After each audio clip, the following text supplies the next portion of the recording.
I just finished Space Jam 2, so this is hot off the presses. It's fresh.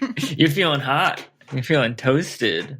Feeling jammed. I'm feeling sad, confused. There's a lot of emotions I'm going through right now that I'm trying to process. You just watch Bugs Bunny die. Yeah, I know, for like 2 seconds. Yeah, who bought that was going to happen? Like, they didn't even bother to give you a reason why he comes back.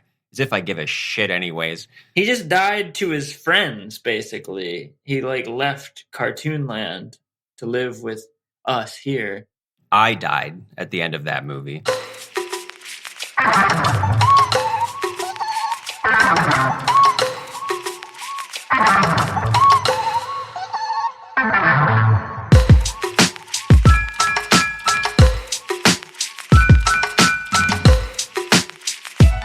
Hello and welcome to Unwatchables, the podcast about the films you fear the most and whether or not you should. I'm Marc Dottavio. I'm Seth Troyer.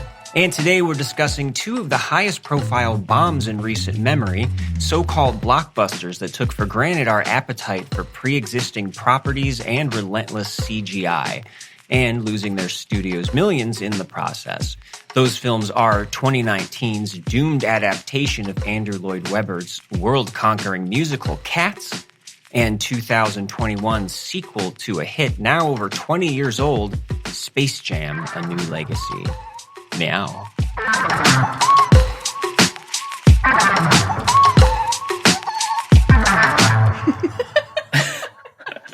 Every time I think you're not Could you hear the pause where I was debating whether or not to do the meow? Do I meow? And you do. There's too many meows in the podcast for only having, this will be like our 24th episode or something. And like 7 of them open with Seth meowing. So we gotta cut that down. Finally, we have a reason.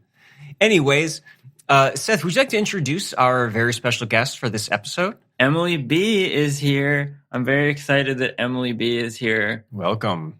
Thank you. We had a little internet adventure trying to meet one another. I got into Letterboxd, like I think a lot of people did over the pandemic, and just started like commenting on each other's stuff, and eventually like figuring out like, oh, you're in Ohio. Oh, you're in Canton. Like, how wild. I'm in Akron. This is excellent.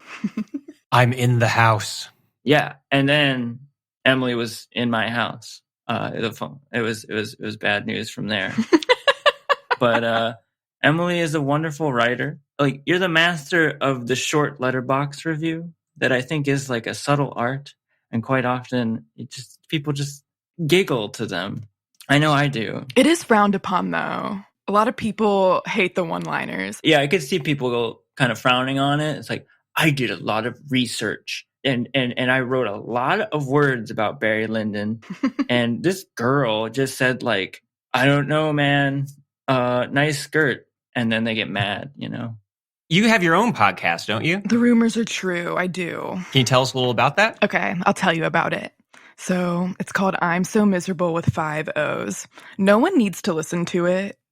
Please listen to Unwatchables podcast instead, because it's way better and way well produced. Always good to plug our own show. Yeah. Yeah, no, please listen to this one instead. Don't go look up mine. The essential plot of it, I think, is just making my best friend laugh, but it's also just talking about my horrible, miserable life in ways that aren't so miserable. There's my plug. Okay, we can move on.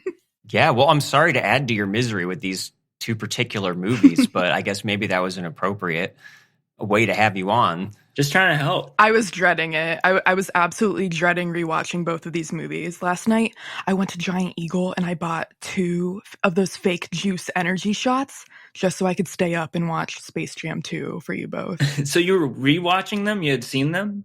Yeah, I did. I did take the plunge before. I actually... Oh, boy.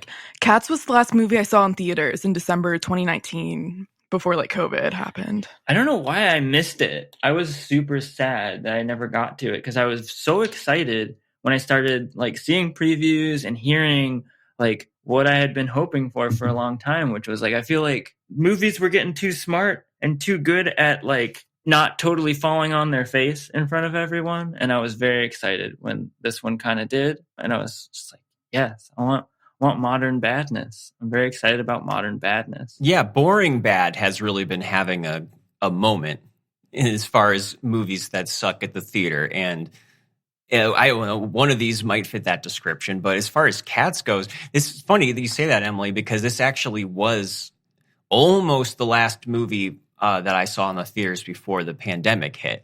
It was, I think we waited till like January 2020, and Tony was there. I mean, the only reason we went to the theater to see it is my partner at the time just was insisting on it. And it was a super memorable experience.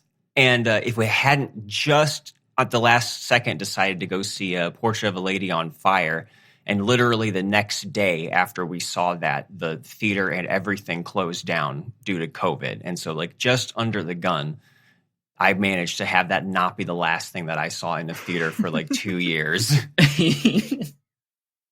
They're basically the same movie. That movie is really far removed from humanity. I think it was very fitting to be left with that memory of isolation and the CGI cat people. Exactly. For all I know, this movie caused COVID. Maybe it just feels like it. But yeah, we try not to talk about too many movies that are just bad on this podcast. I think maybe we've only had like one other episode where the idea going in was these are movies that people hate. But these two, I think, are good candidates because they have a few things in common. We have these massive budgets. We have a kind of miscalculation that you don't often see these days as far as taking risks. Although, I don't know. Again, that doesn't necessarily apply to both movies that well. But as far as Cats goes, I mean, when the trailer of this movie came out, I remember everybody just kind of couldn't believe it, that it was actually going to look like that. And that's what this was. So, you know, people were making fun of this before it came out already. And it's great to see something that actually kind of lives up to that when you actually go in there. And I don't know, maybe it's kind of cool to hate on Cats and pile on to it. But I do think it's kind of a special kind of bad movie. And I think it's going to give us a lot to talk about. And then I think there will be a good contrast with the other one. I think part of why I didn't initially see it was kind of because maybe I had like some sympathy for it, because I feel like I had never experienced a movie that got that much hate the second the trailer came out, which is now a very big thing. I feel like even more movies just keep coming out and they're just already like the second they're just like dead on arrival because you just watch this trailer and everybody talks about it and everybody like feeds all kinds of opinions at you, and you're just like instantly like know that like, well, I'm not going to see that because like I'm not a fucking idiot. Like this Sonic the Hedgehog movie came out and they had that whole thing where everybody hated the way Sonic the Hedgehog looked, so they had like a few months and they could be like on their little computers and they could like type his face into looking not as crazy in hopes that people wouldn't be so mad, which is it's just a crazy thing. It's a crazy thing. We live in a sci-fi world. It was his teeth. He had human teeth that they removed. What was so bad about Sonic's teeth? I think it was just creepy that he had big human teeth. I'm not sure. I never caught up with the movie. I probably would have been more likely to watch it if there was a strange looking Sonic. I don't know. He had like gum disease. It had this quality where it was like they imagined like what Sonic would look like if he existed in the real world and like walked among us, and like maybe got a little too deep into like the biological details of that, and then they just animated that creature, and so it just looked kind of uncanny and horrifying and like this monster. They had to make it more cartoony looking in the redo. It looked like it's something you wanted to kill. You know, I don't want to kill little Sonic. I don't know. I would hunt human Sonic for sport. I hope I'm right about this, but I'm pretty sure I read that the studio that fixed Sonic's teeth is the one that helped do some of the special effects on Cats. So there is kind of a connection there. But before we get too far into the movie, I do just want to see if anyone has any experience with the actual musical Cats. For anyone who doesn't know, it was written by Andrew Lloyd Webber, who's behind Phantom of the Opera, Evita, Jesus Christ Superstar, Joseph and the Technicolor Dreamcoat. I mean, he's probably the most successful, monetarily wise, composer of all time. Again, maybe we can fact check that, but I'm pretty sure about that one. And it opened in London in 1981, ran for 21 years, and opened on Broadway the next year in 1982 and ran for 18 years, which at the time made it the longest running Broadway show ever. And it's now the fourth, I believe, with Phantom of the Opera, another Lloyd Webber show, being the one that's at number one. But at the time when it came out, for whatever reason, it was like a blockbuster musical. And it was, I think it's, a lot of people kind of blame it for the way that Broadway is today, where it's a lot of family-oriented shows, big budget, the most, popular, broadest possible brush that you can paint with. Lots of international success where it ran for many years all over the world. And it's still one of the highest grossing musicals of all time. It won the Tony for Best Musical. And at least the song Memory is one of the most ubiquitous and successful show tunes. So either of you guys have any experience with seeing the musical or the old, VHS direct-to-video version of the musical? I remember seeing TV infomercials for it, trying to sell that VHS to you as a kid. And I genuinely very much like musicals. I've had really good taste ever since I was a little kid, and I knew when I saw those freaks on TV, I wanted nothing to do with this. I've hated it since I was 6 years old, and I hate it now. Oh my God. I was just always so like, what could it be? What could happen? What could be happening in there? I was just always curious, like, they're clearly not cats. So, like, what are they? And I'm glad it was answered this time that they're Jellicle cats. And I still don't know what that means. But it means that there's something specific. And they're not just cats, that they're Jellicle cats. That they're humanoid, strange beasts. And they kind of scared me whenever I saw the poster. I was easily frightened. I watched the film performance in preparation for this. I watched the movie. I've listened to the songs. I've heard the word Jellicle cats 20,000 times. I still don't know what it is. Jellicle Marc, Jellicle Emily, Jellicle Tony. It's just a word they put in front of everything. Marc, you love cats. Marc does love cats. I love real cats. I don't care for the musical itself, which it's really strange. Most of the lyrics are taken from T.S. Eliot poems from this book of poetry he wrote in 1939 called Old Possum's Book of Practical Cats. And I guess Lloyd Webber's idea was just to turn a bunch of these poems into like a song cycle. And then somebody convinced him to turn it into a full-blown musical. And I think the problems start there, which there really isn't much of a story. We get a very loose framing device that they are going to pick a cat to go off to heaven or something. It's another thing that's not very clear. Heavy side layer. And that's just kind of an excuse then for them to sing song after song after song, just introducing new cats all the way to the very end. And there's not much of a story or character arcs or anything like that. It's actually, they spend, since most of the poems are written in third person, it's a lot of the times not even the cat singing about themselves. There's some other cat singing about the cat next to them, who sometimes doesn't even have any lines. Don't you do that with your friends? You sing about me sometimes. And you, and Jellicle you, Seth. And you. And here's the Marc song. It is just endless parades of friend songs and friends bouncing out of nowhere and singing a song to introduce themselves. And then the thing about it is, those friends don't really get developed after that. They just kind of disappear. Sometimes literally. That's part of the plot is one of the, what's his name? Tiki Tan, or I should have notes, but I don't. I'm going to love hearing you try to remember these cats' names throughout this episode. Gerbil guy, Makafidi. Jabbity Jew. I don't even know who you're talking about. He's Idris Elba. Oh, McCavity. McCavity. That's one of the more normal names. He is like sort of an expanded character, if I'm correct, from the original, who originally just did have like yet another like song about how he's McCavity, I'm mysterious. And they made him into a villain in this, I guess. Sort of. He's just making people disappear. Can we please use his full name during this recording? He's McCavity, the mystery cat. Fuck, I always mess that up. If you keep that list up, Tony, we're going to need you. for this. It's so long. It's so long. It's taking up like half of my screen. So even before we go into this, the story behind this movie is so fascinating because it's directed by Tom Hooper, who basically he does either these Oscar bait prestige films like The King's Speech, The Danish Girl, or probably the reason he got this job was that he did the Les Miserables musical in 2012, which was a hit. It won Anne Hathaway Best Supporting Actress. And I guess since this movie came out, he hasn't made one since.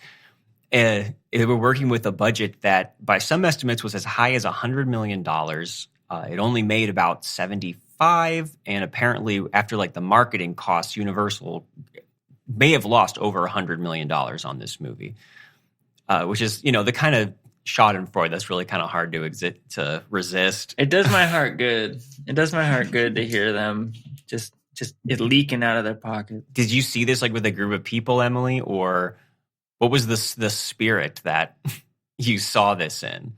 Were you dressed as cats? I did lick my paws a lot before attending. I did clean up, but I saw this with my really good friend Colin in college, he's the one who kind of taught me how to love every movie. He was like, filmmaking is important, and actually a lot of effort goes into making every movie, so we need to like every movie we see. And so I went in with a really positive mindset, but as we previously mentioned, how Cats starts off is with the song about jellicle cats. And Cats, you don't know what a jellicle is. They never explain it. They never tell you. So Cats is making you feel stupid. So I feel like you're brought in to you either have to immerse yourself into being a cat or this isn't going to work for you. Yeah, you assume that, okay, maybe if I knew the musical, I would understand. They explain what all this jellicle stuff is about. But no, you're not missing out anything. If I just sit through the whole thing, perhaps. Yeah, if you even knew what language they were speaking, then maybe you would give it a chance. But I don't know. I really went into it trying not to be a hater, but then the word jellicle really pissed me off, and I was mad the whole time. See, it reminds me of hanging out with theater kids sometimes in high school where they would just be like giggling and like just making references to some, like a bunch of musicals or like breaking into song of some musicals I didn't know. And I just was always like, maybe if I just hang out with them more, I'll understand. And I just like never understood. Yeah. And I mean, really, like you're saying, when this starts out, the first time that you see these cats, I mean, the special effects in this movie are really something. They ended up having the actors wear motion capture suits, and all the fur was digital because they didn't want to weigh anybody down with having makeup on. And we got to do everything with computers these days, I guess. So they got a few special effects companies. MPC Vancouver is the one that I read about the most. And I really just have to read this directly from the Wikipedia page because I can't leave any of this out from this story. Like, I don't want to risk missing anything. But according to Wikipedia, a report by the Daily Beast revealed a troubled production where sources within one of the VFX studios reported the staff was working 80 to 90-hour weeks to try and finish the effects by the release date, while the director, Tom Hooper, would send them denigrating emails about their work and insult them during conferences.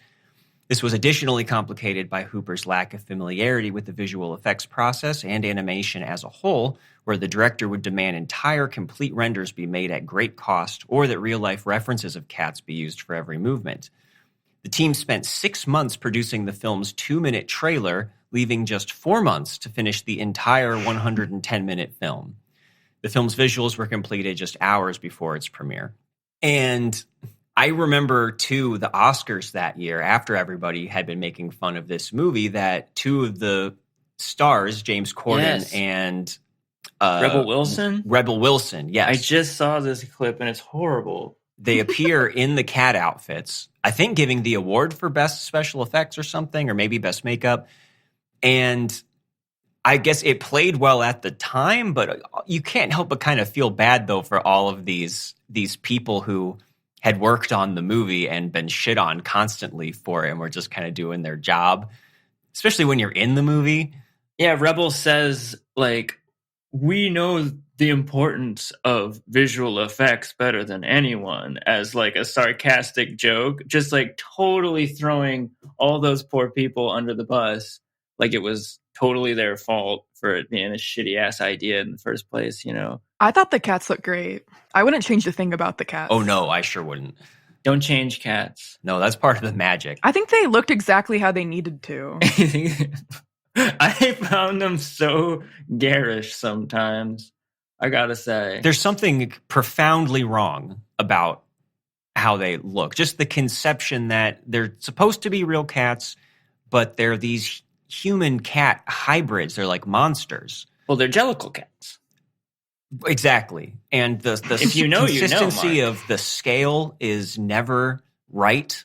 They're in all these giant sets and props, but you can't really get a handle on exactly what size they're supposed to be.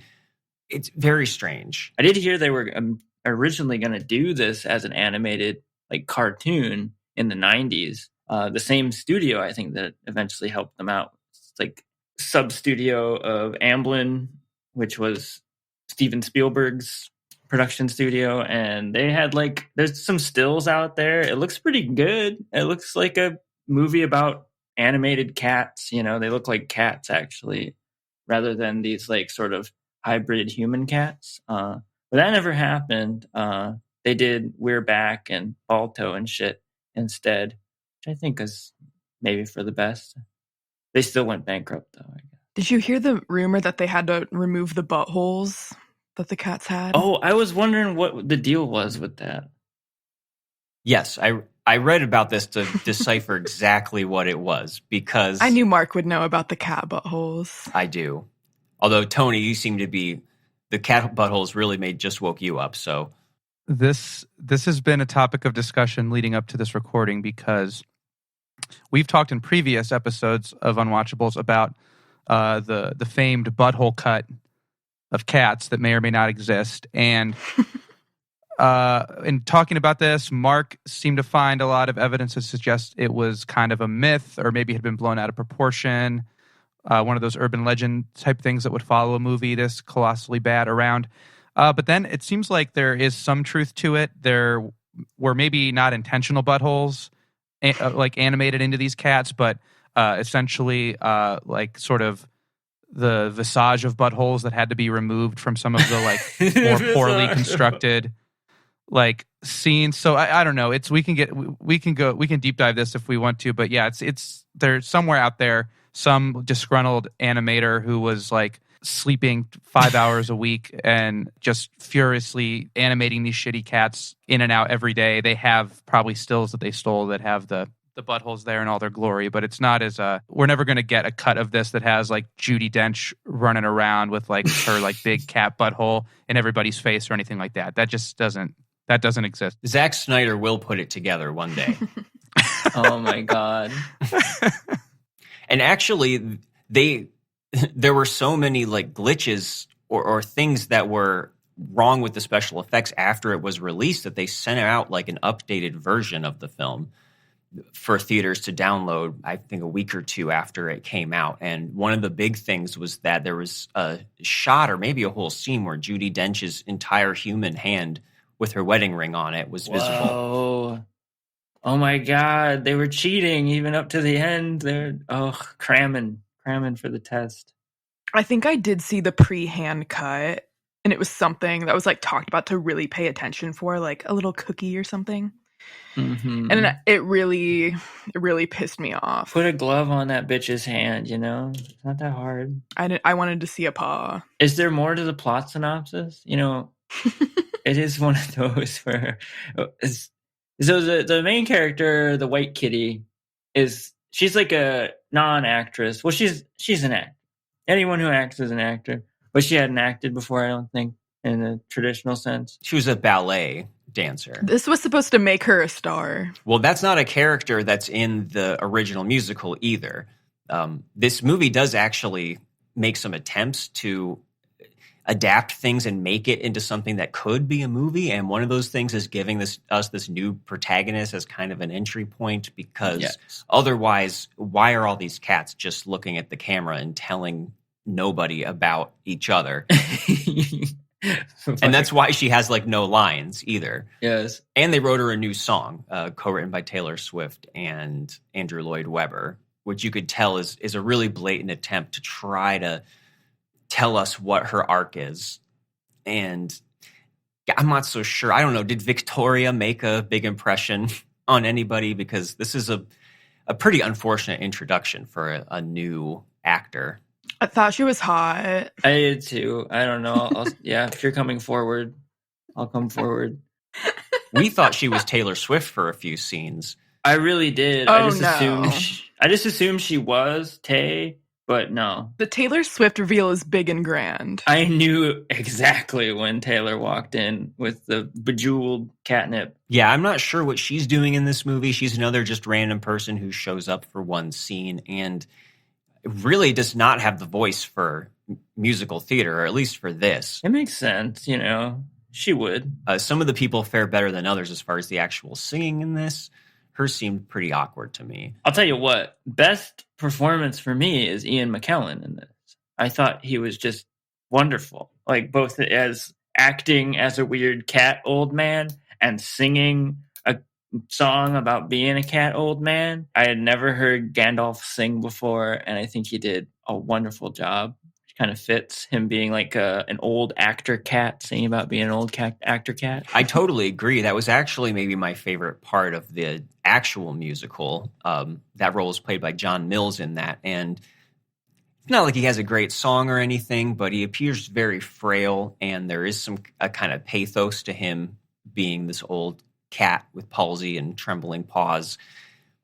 And yeah, when we were watching this last time, Seth and I watched this together because that's just how we party around here. And It's wild. It's wild.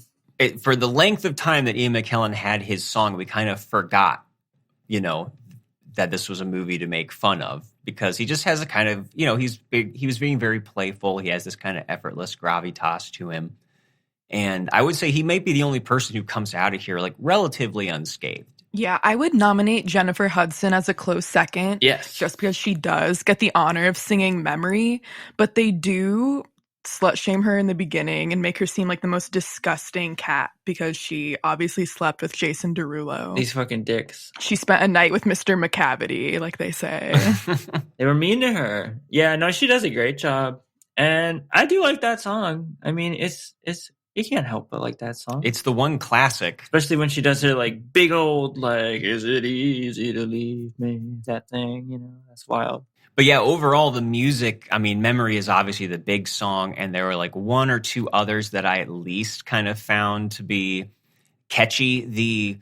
Oh, Jesus, what is his name? Mr. Mistopheles. Yeah. Yeah, I've had that song in my head. It's so catchy. Oh my God. And I can never remember what they even say because it's this weird, like, silly tongue twister of a line, Never have I ever seen a cat like Mr. Mistopheles or something. I can't remember how it goes. But boy, it just sticks with you. I kind of liked that scene where they're all believing in him to be a real magician cat, like he always sang that he was. Because he's trying to bring back Judi Dench from being disappeared by Mr. McCavity. That's actually a really good example of how they attempted to, again, put some sort of a conflict into this movie, because in the show, she does disappear, or he in the show, but Old Deuteronomy does disappear, and then we just see for the very first time Mr. Mistopheles is just the 100th cat who prances out and just runs around doing magic while somebody else sings about him, and then he brings Old Deuteronomy back. And you could see how they don't add any lines, but they just turn this into something where it's some kind of a climax. And I think that's the struggle for this whole movie. Especially that's really what Idris Elba's villain character does. Instead of him being in one or two scenes towards the end, they have him throughout the whole movie being this kind of Willy Wonka character who every time a cat introduces themselves, he vanishes them so that he can be the one who's chosen to go to wherever the hell they're all trying to go. And they're trying, Oh, yeah. I don't get his logic, really, how that's going to work. I guess it's just like if he kills everybody, then surely he's going to go to heaven. Right. Which is a cool thing. That's cool. Kind of makes him Charlie and Willy Wonka. I guess so. He has a Jehovah's Witness view. His previous owners were of that religion. So that's how it seemed like they all had a previous life. Not all of them were born a street cat. You clearly read the T.S. Eliot poem. I was very confused about how this whole world worked because they do refer to humans existing. The cat at the beginning is being tossed away like she's being abandoned by a human. And they live in this city that's all big and giant as if humans live there. Yet it's like a cat city where there's a milk bar and all of these weird cat things. And I could never get a handle on what reality this movie was taking place in. Yeah, it feels post-apocalyptic or something. Or they're like the Peanuts where there's just like, there's no parents, but there apparently are parents. There must be parents because who built everything? It's just, one of the many, many mysteries behind this. And I don't know, I definitely want to talk about the other people in this movie. We talked about Judi Dench and Idris Elba, but we also have these kind of two comic relief characters played by, the first one is Rebel Wilson, who's Jenny Anydots, the Gumball cat. Barely even say what that. What a silly thing to say, Marc.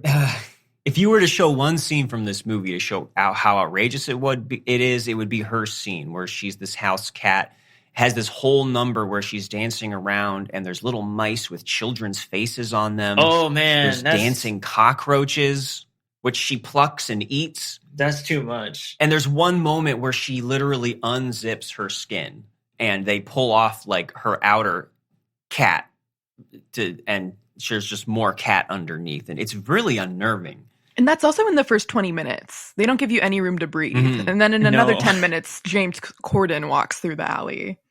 There's no escaping them. And that's Bustopher Jones.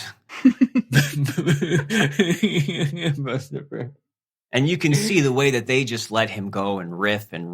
They were like, this is money in the bank. This guy's going to be our comic relief who pushes this over the end. Because they really give him leeway to just do these little bits. Whether it's him flying up in the air and like landing on a trash can on his crotch and his eyes bulging out.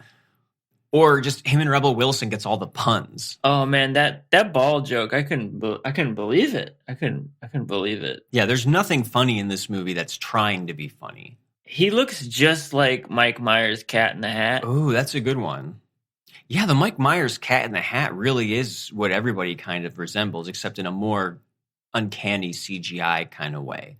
And that's part of what makes me feel bad, particularly for Jennifer Hudson, because clearly, I don't know, when I see her come on, like she just is emoting the hell out of these songs as if she's going for that Oscar, you know. Anne Hathaway for Les Mis got her big Oscar for her big show-stopping moment in the same director's Les Mis, and you can see her just reaching for it, and the whole time she looks like a deep fake of the Cowardly Lion or something.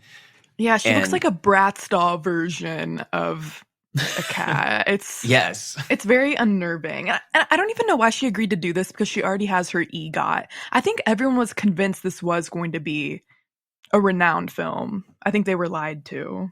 Or no one knew it was happening. I don't know. Absolutely. I know there's something just at the core of this that's so fundamentally just misconceived and could never work. Like, I'm not sure there is a good movie that could be made out of this musical. Frankly, I don't even think there's a good musical to be made out of this musical. I think that's what's kind of the interesting part of this. And it's an interesting thing about various properties that keep on getting remade. Like, this is an example of something that was kind of hated by critics. Like, audiences loved it. So therefore they were like, well, money, audience can't be wrong. Like, it must translate to film just fine, right? Even though it was like ludicrous from the start, and it is kind of like meaningless for the sake of being like silly and meaningless, which is kind of cool in its own way. But right, they couldn't just say no because the musical was too popular. Everybody knew it, and it just made too much money. But they couldn't go. They also couldn't just have this be an animated film, which is the only thing that could have come close to not being this bizarre nightmare that it is now. Yet then they couldn't really market the stars the way that they want to. So everything is this weird half measure they're kind of forcing through. And they clearly were expecting this to be, you know, a family hit. coming out around Christmas time. They were probably expecting it to rack up some Oscar nominations. You know, they got their original song added to it to get that Best Original Song nomination.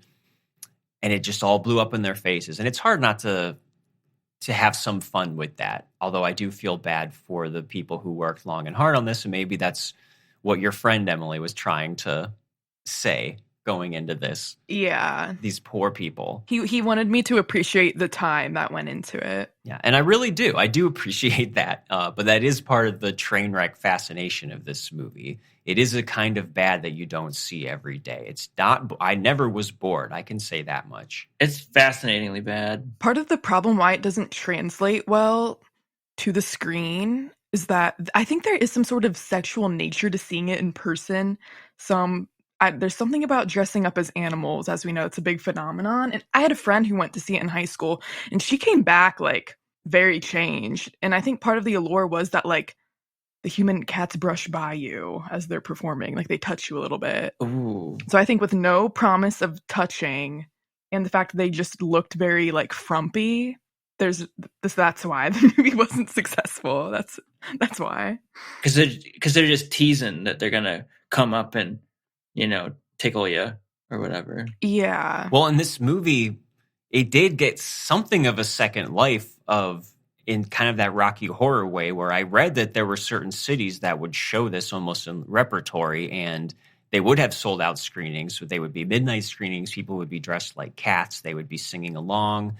And maybe that is the place for this movie. It's a strange experience to sit at home watching it alone, just like it is watching the Rocky Horror Picture Show, as opposed to with a crowd and maybe getting into the spirit of it.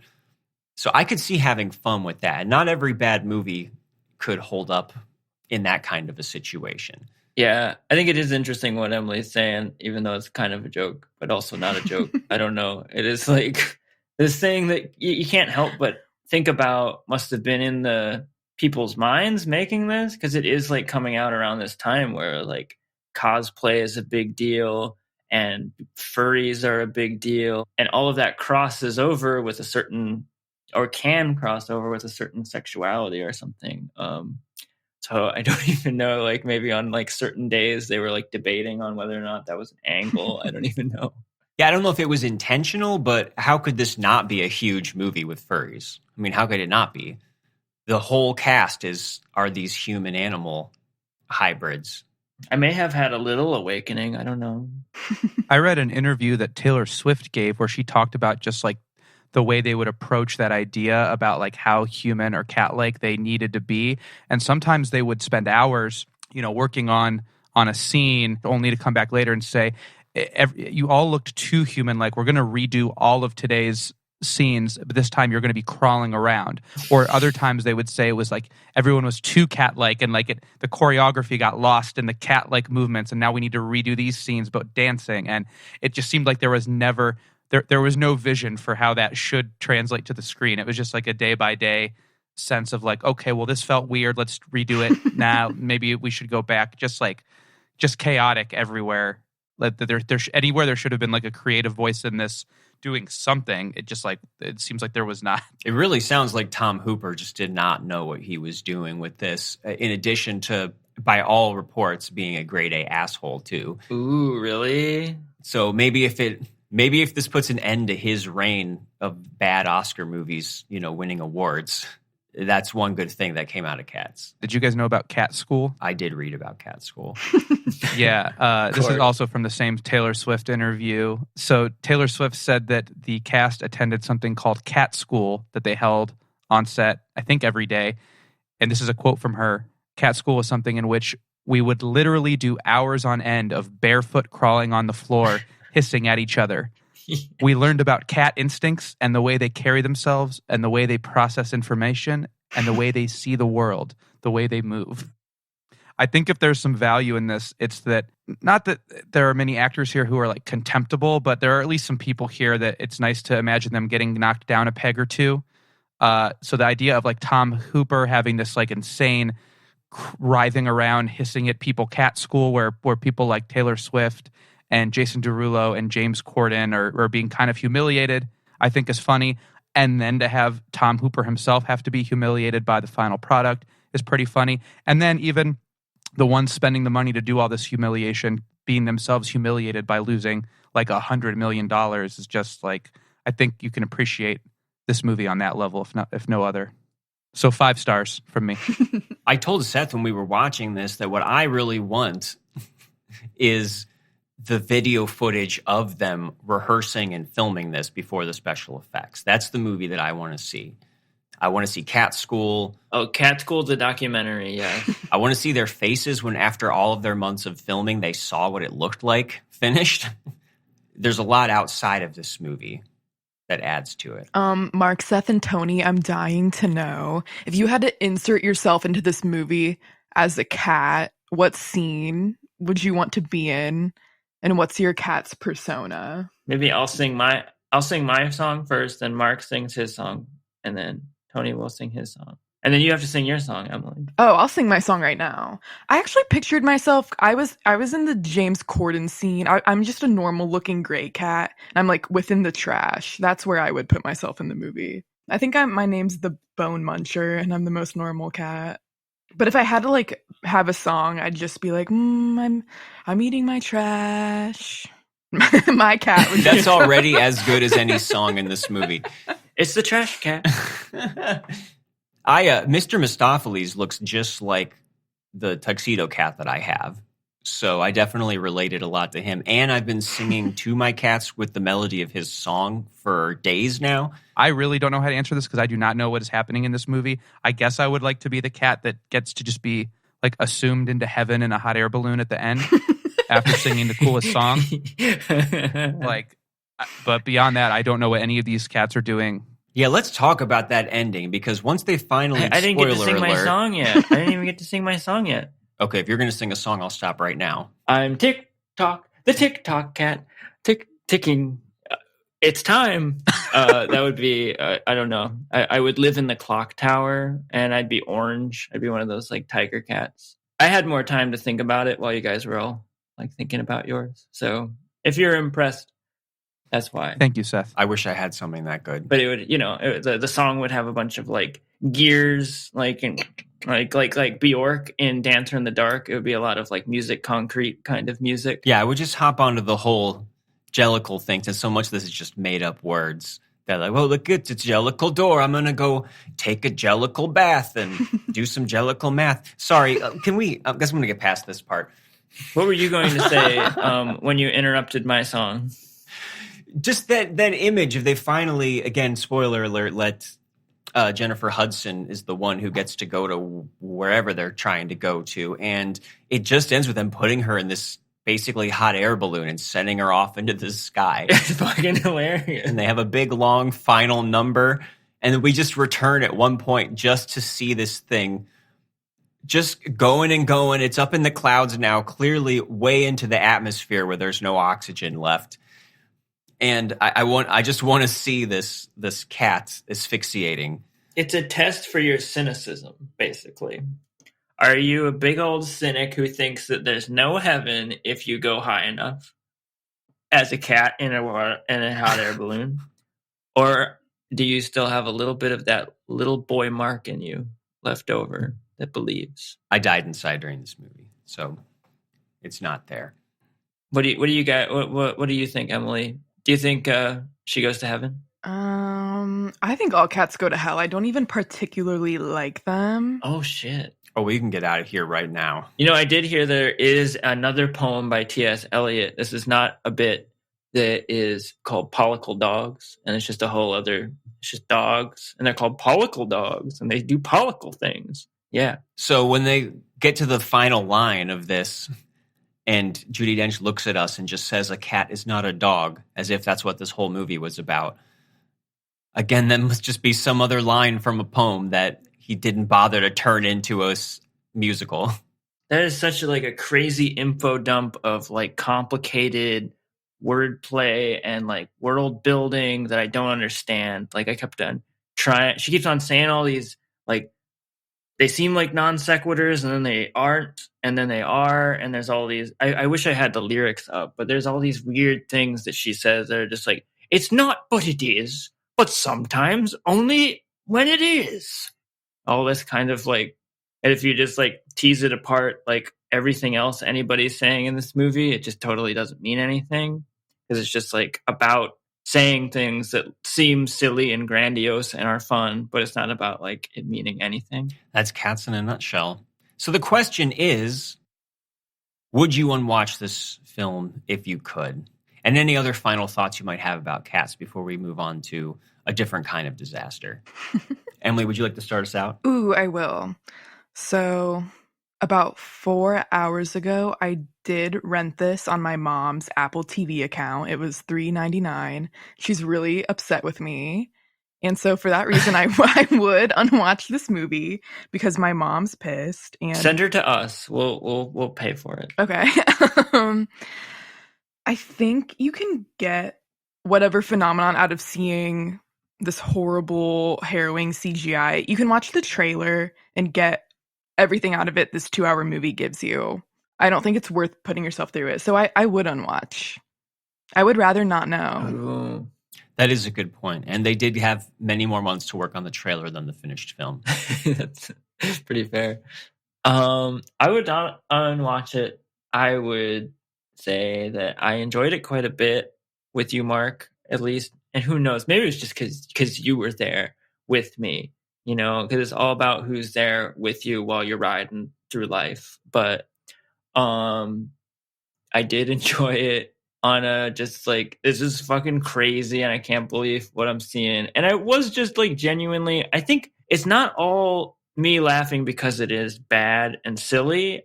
I think there is some genuine like built into Cats like silliness that only adds to that effect, being just like so overpowering and such a like what the fuck experience, because it's just already like on the page it's just nonsense for the whole runtime from the beginning. From the poems, they're just nonsense. I think they are just like kind of silly poems that T.S. Eliot wrote, and that sort of feeds into the danger. It's a good example of the danger that musicals can fall into, because it's very easy when you can just like write songs as good as like Andrew Lloyd Webber and stuff to just kind of like A plus B and emotional chord plus emotional audience playing to the audience or whatever. It just winds up being this, it feels like something, but it's not. And it's just like, it's all for the sake of just being loud and being silly. And that's what audiences, I think, gravitated towards with this, because they probably appreciated the fact that it was just fucking nonsense and they didn't have to follow any plot. And it was just all the like fluff and silliness of musicals without any of the other stuff. I agree with pretty much all of that. Again, I'm not a fan of this show, and if there's any way that I have to experience it, I would prefer this full disaster area version of it. With the butthole. With or without the buttholes. And so in a way, this takes something that is just kind of mediocre in the first place, and by making it so outwardly bad makes it more interesting. And so I was definitely fascinated just to watch it the entire time. So it is bad. It's technically worse probably than the show or the film's performance of it. But this is always going to be the Cats in my heart. Meow. I would unwatch The King's Speech. Oh, that's right. He directed that. That was my way of segueing us into the next film. Oh, yeah. That helped. That's very helpful. Thank you. All right. So our next movie came out a few years later, and oh boy, this is one that is a sequel. So in a way, it's kind of a property in the way that Cats was. But this is, again, it's referring many to properties. Many that's properties. True. But the first one is the original Space Jam from 1996, which basically was a spin-off of these Nike Super Bowl commercials that had Bugs Bunny and Michael Jordan in them, which kind of shows you the motivation and behind it and the sensibility of the film as far as being a brand extension. The main difference, though, is that it was a big hit. It made like $250 million worldwide. It was one of the highest grossing films of 96. And according to Wikipedia, it is to date the highest grossing basketball film, which is, if you want to consider it a basketball film, sorry, Hoosiers or Hoop Dreams or any of the number of good movies out there. Apparently Space Jam is the one on top. But I do want to get any impressions you guys have of that, because we were probably all around the age when that came out for it to leave some kind of a impression just from the saturation, right? Well, I was a baby, but my sister is your age, and she was watching it constantly on loop on the VHS. And so I grew up thinking that Space Jam was the epitome of cinema and animation. And I held it in like really high regard. Yeah. I remember my dad's best friend came over and we hopped in the back of his pickup truck. Me and his son were in the back of the pickup truck, and I had never heard of Space Jam. I didn't watch trailers. I wasn't up on cinema, so I didn't know what I was in for I don't even know how old I was, but I just hopped in the back of that truck, and when I came back, I was changed. I think like all through I think it was preschool. I was obsessed with basketball, and I'd never given a shit about basketball. And I would just act like Michael Jordan as a little kid at the beginning of the movie, being like, if I practice, I can go to college. It was like the first time I had ever heard of like, I think I still didn't even know what college was, but I kept on saying that, like, I'm going to go to college and play basketball. And I would just like stay out in the rain and like, I'm not coming in. I'm still playing basketball and shit. And it was very profound. I also love the shit out of the Looney Tunes. I'm a big Looney Tune fan. Yeah, when I was around that age, I was pretty much the opposite of a sports kid. So I know who Michael Jordan was as a celebrity, but I didn't really care about the basketball part. Oh, by kindergarten, I was done. Don't worry. Yeah. And I was swept up in the excitement, though, of just the marketing and the combination of live action and animation, somewhat, with the Looney Tunes being in there. But also it was this kind of first glimpse of a shared universe where, it's all the different Looney Tunes from all the different things all together, and they live in this cartoon world, and there's a mythology behind it. And I think really the main reason that it's looked back on fondly today is mainly nostalgia, and it taps into nostalgia for Michael Jordan, for the Looney Tunes, for just 90s blockbusters. And I did rewatch it before watching the sequel. It does play pretty differently now with that haze of nostalgia gone. Although honestly, the thing that's aged worse about it is that the inspirational hit song is being sung by R. Kelly, which is really hard to find heartwarming these days. So that's kind of the first thing. But otherwise, I don't know. Michael Jordan he's game, but he is not much of a screen presence. He can't even give a press conference in the movie and sound like a human being. He's probably like, is this a real press conference? Or is this, he's like confused by the layers of breaking the fourth wall and stuff. Maybe. Yeah. And even as far as the Looney Tunes, it doesn't capture that much of their spirit. There's a few things that are kind of funny, but it throws in a lot of just fart jokes and there's actually like a Pulp Fiction joke in it that I did not recognize at the time when it came out. That's like Elmer Fudd and somebody are looking like Samuel L. Jackson and John Travolta from that movie. So it does throw in some just glib pop culture references. And I totally forgot Bill Murray is in it and is not funny at all. Oh, I think he's very funny. I challenge that. I think he's very funny in the first Space Jam. In that movie? Yeah. Put it back on, Seth. Not only does he look like he's not funny, he doesn't even look like he's ever been in a movie before. Like he barely even showed up for it. Yeah, I think he looks kind of coked out. And he's just like talking about how he's like really passionate about the game. He's like trying to strategize plays for Michael Jordan and stuff. He's very serious. I think you actually see him cash his check on camera for that movie. So anyways, not a big pedigree to live up to, but I think people's memories are fond. And then they did spend the next 20 plus years trying to make a sequel. And there were ideas about maybe having it be with Tony Hawk or Tiger Woods or Jeff Gordon. They had a spy jam at one point. Mhm. It was going to be Jackie Chan as a spy with the Looney Tunes, and it didn't happen for whatever reason. All great ideas. Maybe a better idea. But it ends up with LeBron James, and we even get an opening scene just like the one from the first Space Jam that's in Akron, which is where almost all of us are right now. Which I'm a little worried. I didn't even think about it going into this episode. Originally I was like, oh, LeBron James, like it's a good thing for Akron. We're doing this like episode. And then I was like, we're going to shit on the movie that he's in. We're going to get Akron canceled, you know? We're going to get run out of town. We might. Although not that many people from here could have seen this movie or would have made more money. Or listen to this podcast. So Sure.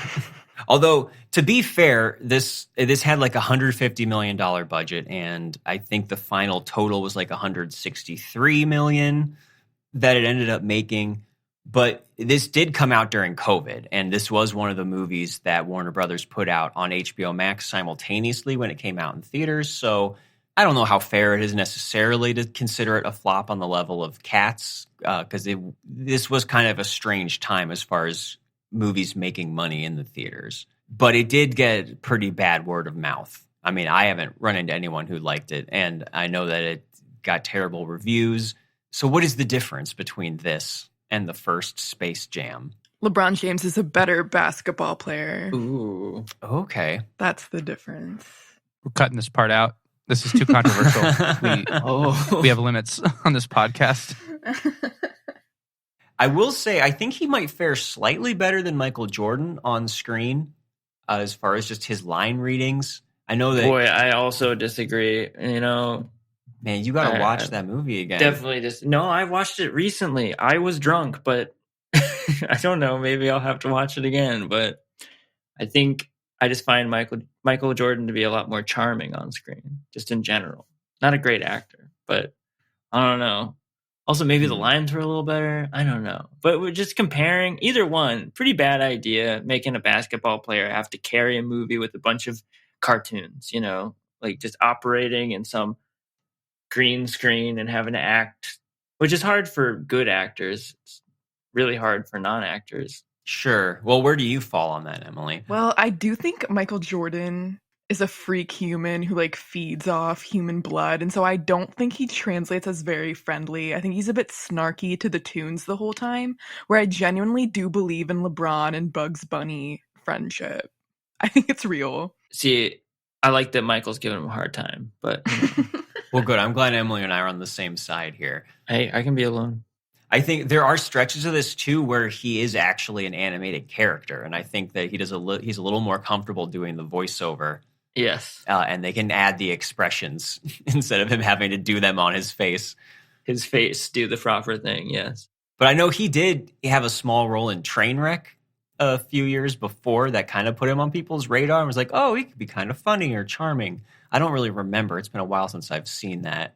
But that was his kind of claim to fame before this as far as being on the screen. I mean, as far as like plot goes, it's kind of a basic dad, you don't get me. All you care about is basketball, Dad. He's like playing basketball with his sons, and one of his sons is very clearly like not interested in basketball, partially because LeBron makes it not fun because he's just so like, it's LeBron, you know, you're just so good and I'm just a guy and I like video games. He's designing a video game in his bedroom. It's like a basketball video game, and it has like wonderful fake child technology that he's on his computer and it's like 3-dimensional and he's scanning things with his phone and stuff. There's a lot of like great, silly sci-fi modern tech in this movie that I feel like I haven't seen since I was a kid, and like watching movies from the 90s where like a kid would like flip out some device that is just like not real.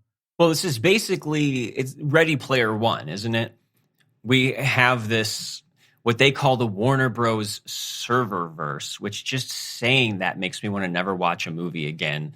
Yes. And just this universe of all of their well-known intellectual property, and we have the villain who lives inside, whose name is Algorithm, and it's Don Cheadle, and it's Don so Cheadle.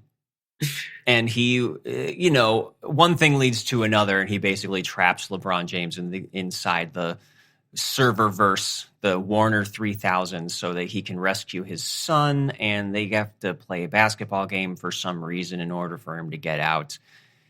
And Don Cheadle is Algorithm, and boy, does he just seem like sleepwalking through this movie to me. There's certain scenes early on, especially between him and LeBron James, where like if I hadn't known ahead of time, I wouldn't even know who was the Oscar-nominated actor and who was the athlete.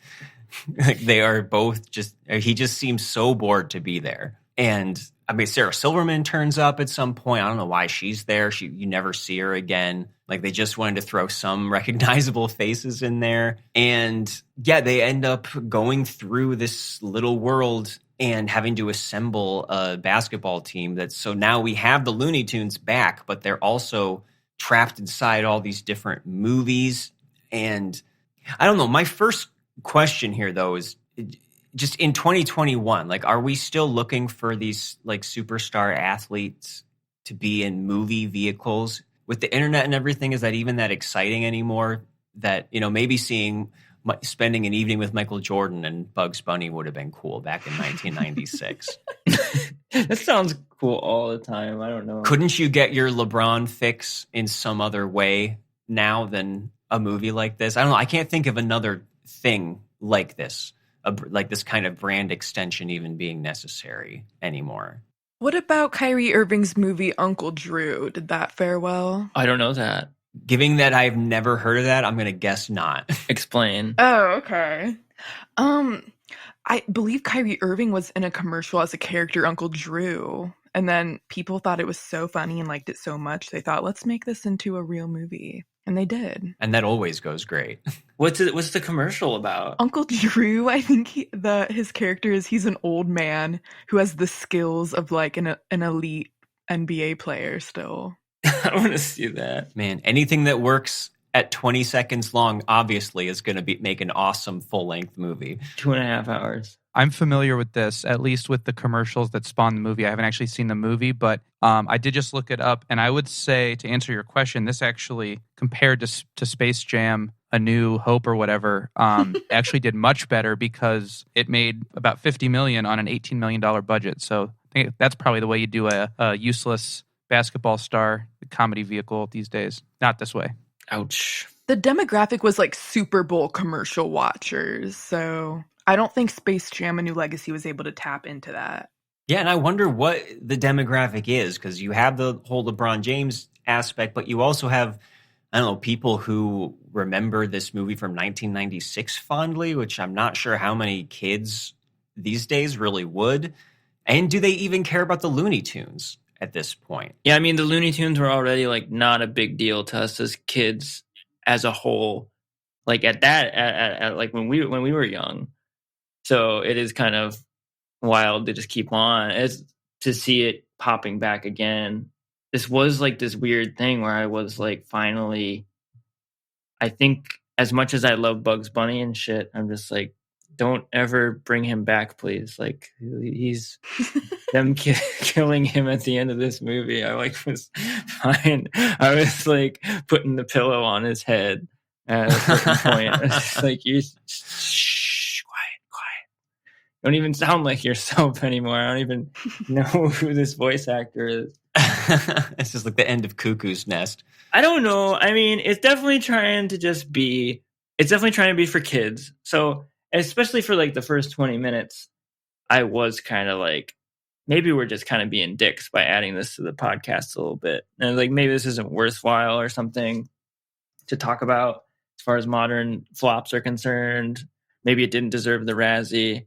I do think it deserves all the flack it gets for what it tries to do with trying to sell kids and adults that are obviously bringing the kids on the brand of Warner Brothers and like this whole like shared universe, it all being just like a shameless commercial for Warner Brothers and everything they have as properties. This is definitely like the craziest extension, like, well, just dumbest extension of the whole fad of metaverse and shared universe that came about with like the Marvel movies and fucking Rick and Morty, which Rick and Morty are in this fucking movie at a certain point. Oh yeah, they are. And like it doesn't even matter like what some of the people are saying, like Don Cheadle or Rick and Morty that come through the wall at a certain point.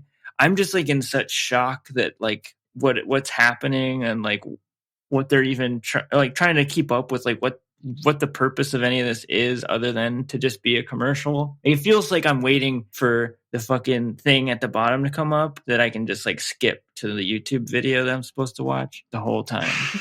Yeah, and for the first, I don't know, half hour or so, I was thinking, well, this isn't any worse than the first one. You know, it's kind of a lightweight family film with a lot of just rote, you know, family drama and the little kid who just wants his dad to let me do me, Dad. And then they get to that server verse, man. And it really just felt gross.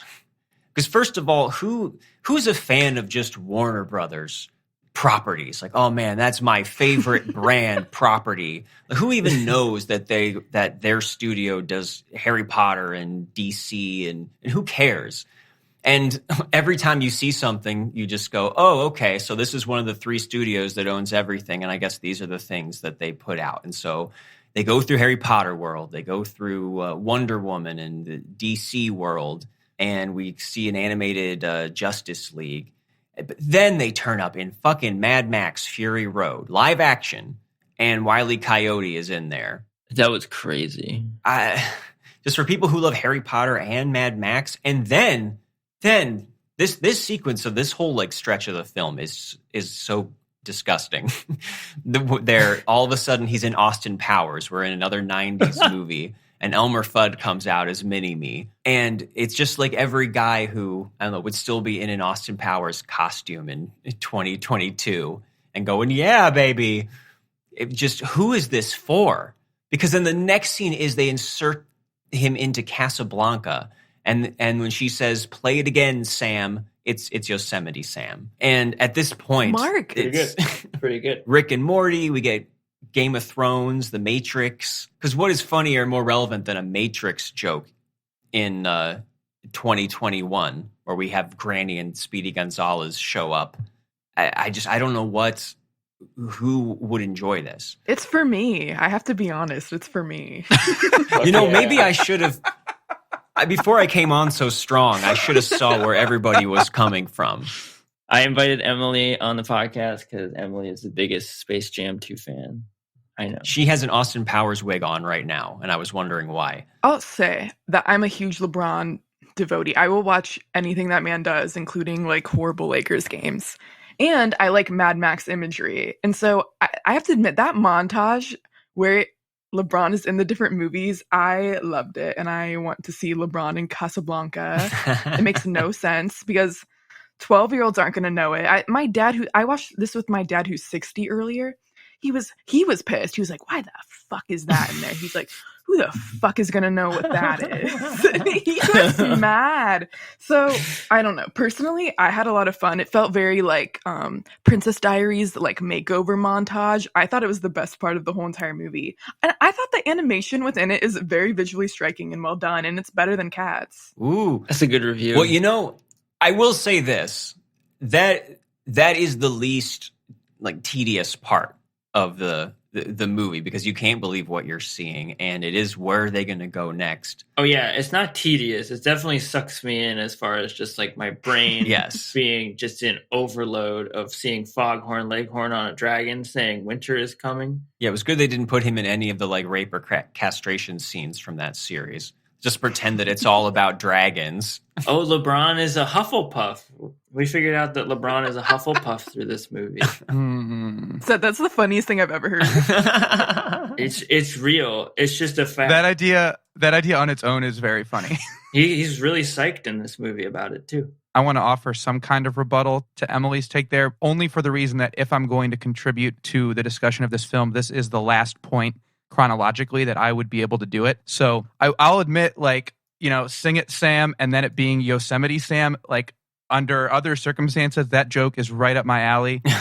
But in this context, it was just like, there's something profane about this. There's something just like obscene and awful about this whole thing. And then when like Rick and Morty showed up, that was the specific moment. I'm not a Rick and Morty guy. I've never really seen Rick and Morty. Something about them annoys me, and in this, seeing them here, it was like, okay, all right, I get this is something that is like, I cannot approach this and come out with my soul intact or something, and I had to stop watching the movie at the 41-minute mark. I just was like sitting there, this like deep malaise came over me, and I suddenly started thinking about like art and content and branding and this futile exercise of all of these people making these things over like decades and decades and decades, and then them getting added to this horrible like collector's showroom for him to show off to you in this kind of like gross, obscene way. And I like, this movie is death. This is the death of art or what. I just like turned it off and I just laid in bed, and I think I just kind of like laid awake through like a really mild anxiety attack for like the next 2 hours, which would be about the runtime of the movie if I had just like toughed it out anyway. And so I think I think I preferred just the horrible silence to any more of this. But so yeah, 41 minutes, I was out. You know when it's time to leave, honey. Coward. You know. I mean, that is the question that this and a bunch of this wave of self-aware Hollywood properties, that's sort of the question that is posed quite often. And sometimes it like lands, like, because like the whole thing is like these big corporations figured out that we know that they're big corporations, and it's not Batman. It's like, it is Batman, but behind Batman is all this like money and not fun stuff that keeps Batman going, and we throw stuff at in order to keep it going. But now it's like Warner Brothers itself is trying to come out from behind Batman and be like, I know, I get it. I'm here. See, like I'm being upfront with you here. And to a certain extent, I kind of appreciate that. But at another end, it is just sort of like, it's still a problem. Like, even if you are like pointing to it, right? If you just are a person who like, I'm at least admitting that I'm fucking lazy, or I'm, you know, I said it, you know. So, but it doesn't like make it go away, I guess. It is sort of, I don't know, it's a point of contention. What are more of your thoughts on this phenomena, Emily? I've been biting my tongue. Yeah, any counterpoint to the death of art? Tony, a lot of respect for you. I totally see where you're coming from. And I do agree in a lot of regards, but you all fell into a trapdoor earlier where you said you don't know why Sarah Silverman's there. And I'll tell you why. So, what is Algae Rhythm's big plot? He wants to turn LeBron into Data so that he can insert him into these hit blockbuster movies. That's the big sinister plot. And so then Sarah Silverman receives this plot from the AI. She's pumped up. She's being like a bitch executive. You can beep that if you're not allowed to call a woman a bitch on the show. She's being the evil entity. Sarah Silverman is the true entity because she's taking the horrible AI idea, and then that's the entire plot of Space Jam, is being like, look how ridiculous it is if we put LeBron into these movies. Isn't this all ridiculous? And where the real fault in this movie is that the basketball game wasn't good. And that is the main problem. Yeah, let's be clear though. We've just spent a long time talking about this really short stretch of the movie, but the basketball game is like over an hour. That's for the kids. It clearly wants us to be invested in this. It spends so much time on it. We get a whole arc of like, oh, now we're losing, and now we got to learn to be ourselves. And we got to do this, we got to do that. And I got to talk to my son, and he's got to let him do him.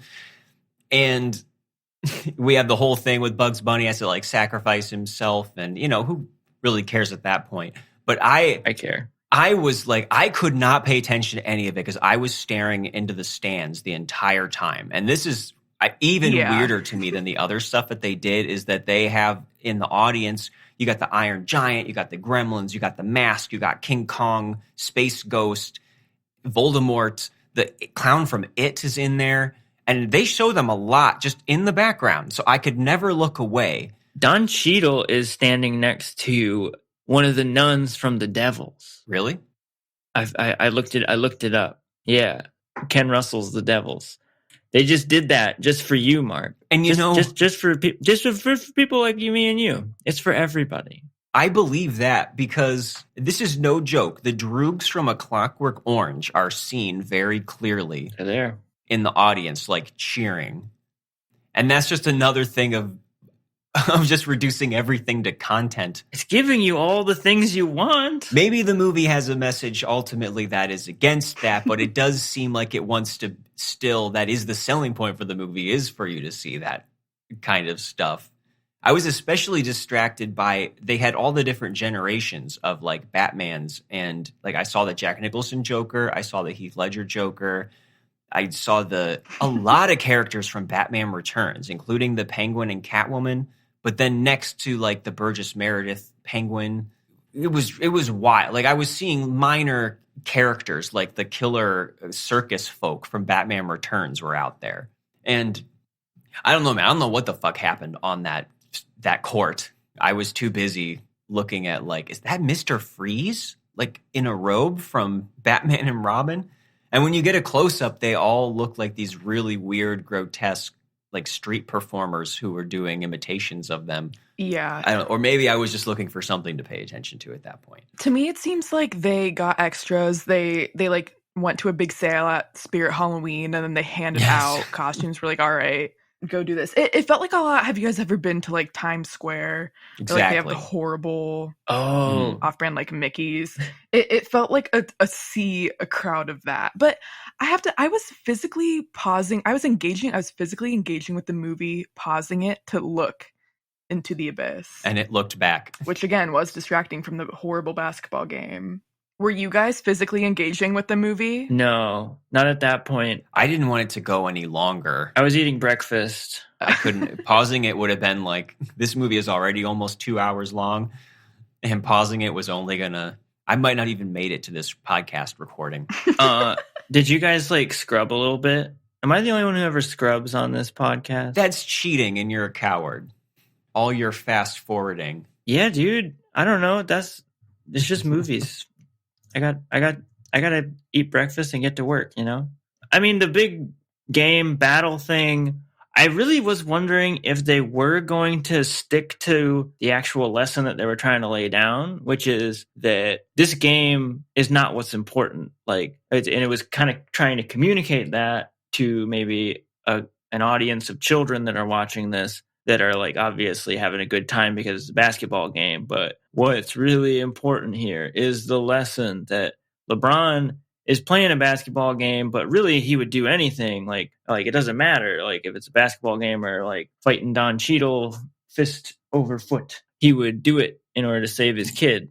And I was wondering if maybe they would just like actually stop the game and just like, which they do at a certain point where he like gets his son back on his team, and the son helps him, battle Don Cheadle. But I was kind of hoping like it would be a better deal if they would just stop the game there and just nobody, it's ambiguous. Who gives a shit about the game? That's the whole conceit. But the whole thing is, no, that is not what's actually important. What actually is important is winning a basketball game. And that's what I learned from Space Jam 2.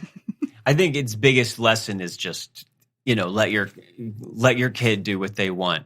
And that was the hardest thing it comes down on, as opposed to look how silly this world is, or being against, corporations or something. I think it's about winning. Being a jock is awesome. Yes. And if you play video games in your adolescence, you're going to grow up to be a big loser. Now, that is not the lesson. So you better make those video games about basketball, or else your dad's never going to relate to you. Video games, sports are cool. Don Cheadle can sometimes also be CGI. Did you guys like the way he looked when he got all those muscles? Not at all. I just kept on being so confused. Why does he have to be this way? Why couldn't they just give him fake muscles or something? Would you rather look at that or CGI cat with butthole? I want to see the butthole cut of Space Jam, A New Legacy. That's what I want to see. So, yeah, that's Space Jam 2. I am interested now. I'm really interested that we do have somebody who's kind of a defender of it, and I appreciate that. Or else, this could have just been a big pity party for ourselves for watching it. So, Emily, would you unwatch this? And do you want to throw any more light onto the topic in any closing thoughts? I'll admit I was being a Tony the first time around I watched this, and I did turn it off like in the middle of the basketball game. I think I was just mad I wasn't watching an NBA game. I was like, what is all this junk? Like, I just want to watch LeBron and the boys like dunk. And I'm okay. I was okay with some cartoon involvage, but I don't know. I think I was really dreading rewatching it. When Seth told me I was chosen for Space Jam 2, I was like, well, I'm gonna have to suck it up. You're a trooper. Yeah, I think after consuming the energy juice shots, it created a new life for me. And I did view it under a lens of, okay, well, I do have a theory. This is off track. I do have a theory Michael Jordan paid off someone at Warner Brothers to make this movie bad, because he absolutely refuses to have LeBron touch on anything with his legacy. But after watching this like 3 times in the last year, I'm gonna say no. I don't really need to unwatch it. But I feel sad that the impact for Tony was that he feels like this is the death of art. It's not your fault. Like, I feel really sad that's your impact. This was like this movie punched his mother in the face, is how he took it. I live 2 blocks. You can actually see it from the window I'm looking out, from the LeBron James I Promise School. And just across the street from it is the liquor store that I go to. And on the wall outside that liquor store is a giant Space Jam, A New Legacy mural that I go by every single day. Yep. This experience will live with me forever because of that. I mean, we're all consumers. We all understood the references because at the end of the day, we're all Warner Bros. A little bit. So I will say I think this movie maybe proved that I'm a little bit of a Warner Bro. If I'm gonna pick one, I think they're doing a great job. It was shameless, I thought, in its presentation. I thought it could have been way more flashy in that way, but they really just had, White Walkers jumping in the background. That's fine. King Kong was pretty quiet. King Kong could have been a lot louder. I don't know. They did have a Matrix planet, and Granny talking about her Twitter and stuff before she kicked the shit out of those people. Yeah, maybe it was just the laziness that bothered me more than as opposed to it being like this movie didn't ruin Casablanca for me. And it's not like this isn't going to be remembered the way that those movies are. So it's not like it really sullied anything. It just seemed easy. This was a thing that you recognize, and they dangled a lot of keys in front of our faces. And except for that one little stretch, didn't even really do anything with it except just kind of freaking your mind out to see the Danny DeVito penguin standing there with the mask. And so it didn't really end up even doing that much with all of that stuff. So I guess there are more parts of this that are just a regular, not very interesting or fun kind of bad family movie without necessarily being offensive or a giant disaster. But that little sprinkling of all of the intellectual property stuff just puts all these bad thoughts in my mind about where things are going. So this is a pretty easy unwatch for me. Actually, I plan to unwatch it later tonight. Maybe. Wizard. Tony unwatched it before he even got to the end. I don't know if I would unwatch it necessarily. I felt like the problem is with it, like I felt like I had to watch it because of my whole nostalgia for Space Jam and like Looney Tunes and things, which they saw me coming for sure. I'm part of this demographic, so I had to watch it. I'm not having a great time with it. I do have the same kind of feeling, not of it just being throwing it in my face of just this annoying self-aware trend of being self-aware about being self-aware but not doing anything with being self-aware, which I do find depressing a little bit. So I guess I just didn't need to see Bugs Bunny disappoint me so much, and everybody else disappoint me so much. So maybe it's an unwatch. I don't know. I'm a little maybe a light unwatch on this one. But the real thing is I don't have a huge opinion about it. I think that's sort of what separates the bad movies from the like Cats movies for me, right? Where it's just like they're so bad it's good. There's something interesting going on there. It's more complicated than just being like bad or good. Where this one is just sort of like take it or leave it. It doesn't really, I don't think there's anybody who's like living and dying by this thing or like loves the shit out of it or even is really all that like writing an essay about how horrible it is, except for Tony and his Dark Night of the Soul. Although it's definitely worthwhile reference point if you're like talking about this brand of awful metaverse stuff. So no midnight screenings of this one with people dressed up like gremlins and Space Ghost in the audience. Only if they put a butthole on every character and a turkey on every table. And on that note, Emily, thank you so much for joining us and taking our abuse, particularly Tony's.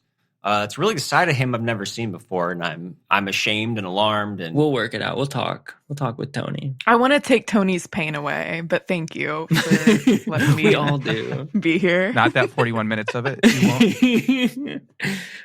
No, it was such an honor having Emily be. And the name of Emily's podcast again is I'm So Miserable. It's the worst podcast ever, and Unwatchables is better. Oh, it's on like Spotify, Apple, all the normal ones. You can find Emily's bad podcast in all the normal places, she says, and we will link to it in our episode description as well. Aww. And you got a letterbox. Oh, yeah. Plug that. Oh, yeah. You can read every dumb thought on my bad girl diary. Big disco fan on Letterboxd. Do you have Space Jam logged? Oh, yeah. I did give it a scathing review the first time around, so everyone's going to think I'm a big phony. I got mine like half written. I think I spent longer than 41 minutes writing.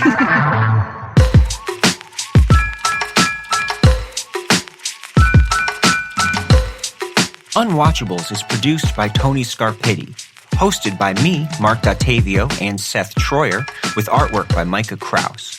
You can find Seth and I on Letterboxd under Marc Dottavio and Sloth Troyer. You can also check us out at unwatchablespod.com for links to our Twitter and Instagram, or support us on Patreon for bonus content and to have a say in what we watch. Thanks for listening.